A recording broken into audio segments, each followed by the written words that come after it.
parang di na naranasan.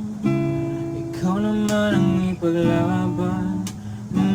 Bakit palaging isinasantabi ang iyong sarili para sa iba?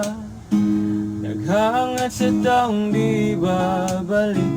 Subukan mo namang magpahinga at dahan-dahang ihigang katawan ng iyong malamang di ka nag-iisa.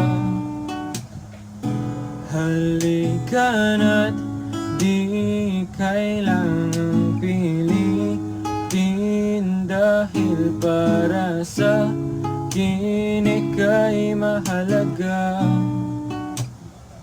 Meron ngang puso, ngunit hindi mo nakikita ito. Kahit pa tayo nasa sulok, di ka pa rin nagpapasuyo.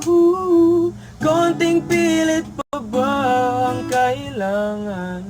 O sadyang di ako ang gusto? Konting silip naman sa aking nararamdaman.